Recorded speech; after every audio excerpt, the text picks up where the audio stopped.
getting to with my journey of this leadership role in this way is, it's like going to a museum and looking at a bunch of paintings, right? Everybody's going to take something different away from each of those paintings. Now, the artist is not saying this painting is the way it is, should be, this is objective truth, and all other paintings are wrong. And it's the same with this personal development work, right? There's a different artistic element that each leader in this space brings. And that doesn't mean that you have to adopt that one artist perspective or point of view or method, but it adds to the overall beauty and fullness and richness of your life when you can take all of it in and take the pieces from each artist that makes sense for you. That's how I hope that the people that are listening take it. But on the other side of that, as the artist, there is sort of this artist ego of like, oh, I hope I'm as good as the guy next to me. And I don't want to mess up. And I don't, I want you to think that I'm the best. And like my ego definitely gets in the way 100%. And so that's the personal development journey that I'm on right now is getting my own ego out of the way and allowing people to take ownership and responsibility for their path, and me to just allow myself to continue to explore and share what I'm learning along the way, and helping as many people as I can, allowing them to pick up on what makes sense for them, and me not over functioning and taking responsibility for their journey, but just allowing each of us a space to go our own way. Does that make sense, Sean? Does that answer your question? It makes perfect sense. It answers the question perfectly, actually, because it shows the audience that even as you step into your leadership role, some maybe now as they're entering into transformation, maybe feeling the tug and the pull and the call to step into leadership,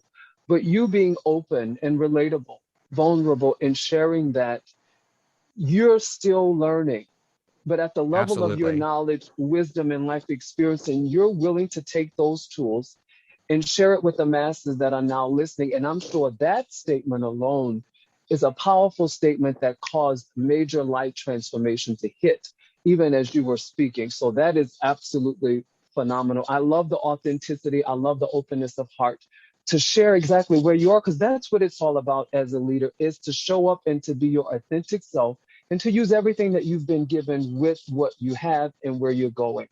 So I see here that you are the founder of two great organizations. I did a little bit of reading up on it, and I just would like for you to share a little bit about both of those foundations that you are the founder of. If you could share a little bit about the work and what was the inspiration that caused you to create those foundations. Sure. I started the Austin Pride Foundation, which is an organization in Austin, Texas, that is responsible for Pride Month for the LGBT community in Central Texas. I was president of the Austin Gay and Lesbian Chamber of Commerce.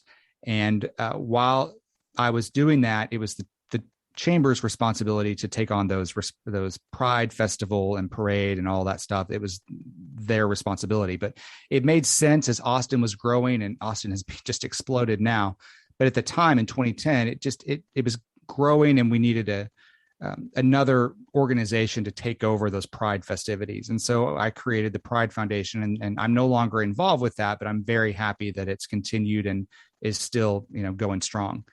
The other one that I started was with my husband. It's called the PS Foundation for the Arts. And I'm so proud of this. It's such a legacy piece for us, because what we do is we host a summer music camp and festival in Austin on the campus at the University of Texas. And we have over 100 young musicians come from around the country to study with world-class musicians there on campus. And we do that every summer. Obviously, we haven't been able to do that the last couple of summers because of COVID. But in normal years, we have all those students, and we bring in the best faculty we can find from around the world to teach these young musicians violin, viola, cello, and it's just wonderful. And so that's something that we're very proud of. It's something we created together. It's something that we do every year, and we'll do that every year from now on, as long as we're able.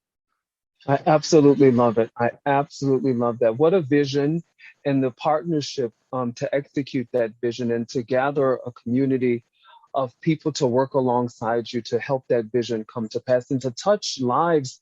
Again, music is a power, just like love. Music is a power that brings people into levels of transformation and personal freedom. So to see how you've created that entity, you and your partner, that is absolutely phenomenal.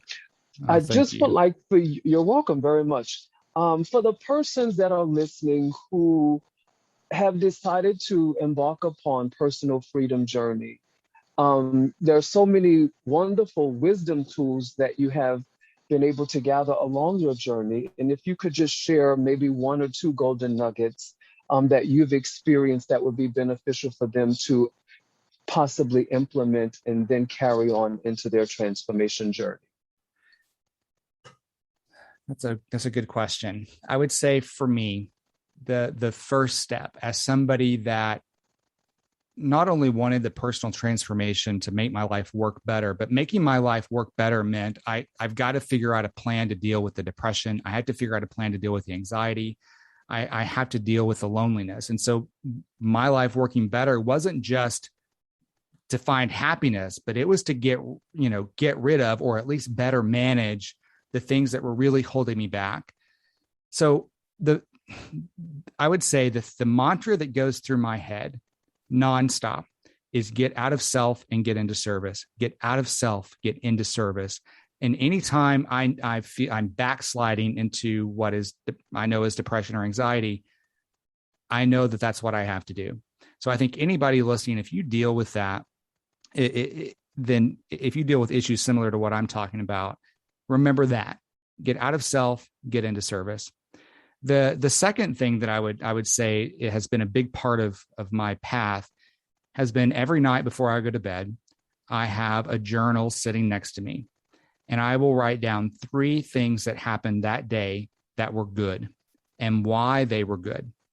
So and sometimes it's as simple as today I'm in good health, and that's enough. But what that does for me as it becomes a habit, and every night you're writing down 3 things, what I noticed happening was I would go throughout my day being more aware, looking for good things to write down that night. So it just changed my awareness. It changed my mindset to get me out of the funk. As someone that had to overcome survival, survival is about identifying the threat and not allowing that threat to overcome you. And so your mind is just always focused on the threat. You got to retrain your mind to look for the good, look for the good, look for the good, look for the good. And by doing that little exercise, writing down 3 good things that happened today and why they were good, it will start to reprogram your mind to look for the good throughout your day. Just a couple of other things that were transformational for me. Meditation was a big part of my practice. I know that meditation gets a woo-woo stigma to it. I grew up in the South. We would have never meditated in the South, or at least where I was. But I eventually got over that stigma, started trying it out. I read the book 10% Happier by Dan Harris. It was a major moment in my path that meditation's okay. And I don't have to adopt all the woo-woo with it that comes along with that stigma. I can just meditate and reap the benefits of it, because there are a lot of benefits to it. And then the other thing, Absolutely. Sean, that just as a final little nugget here, it's staying on routine. And I know that seems simple and boring, but staying on routine, being consistent with when you go to bed, when you get up, when you eat, when you take a break, when you work, all of those things matter. And these little things, and these are all 4 of these things are just little things that added up to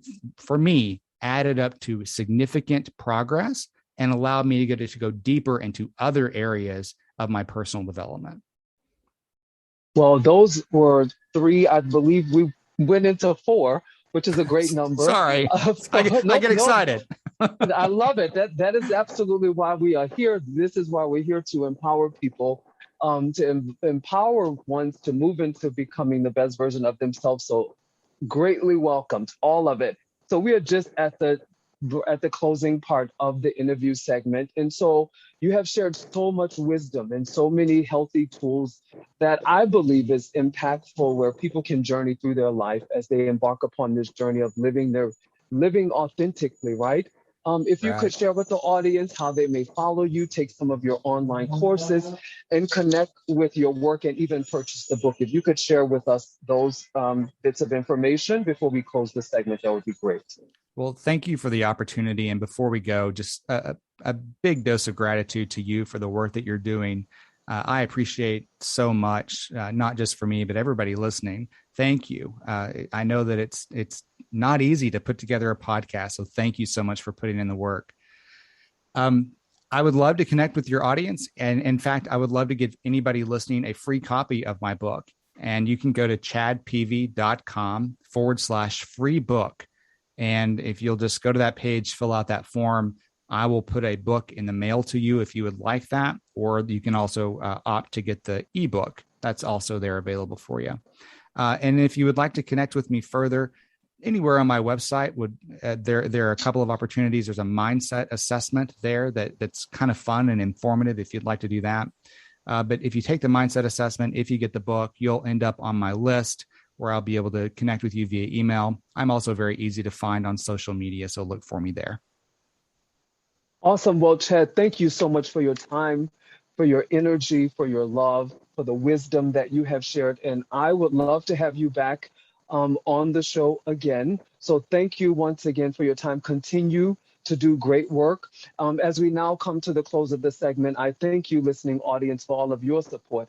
Thank you for tuning in to today's podcast. This is the second segment of Transformation and Living Authentically and Becoming the Best Version of Yourself. And as I always state at every close, remember to stay strong and stay inspired. Until next time, have an awesome day and expect something great to happen. Bye now.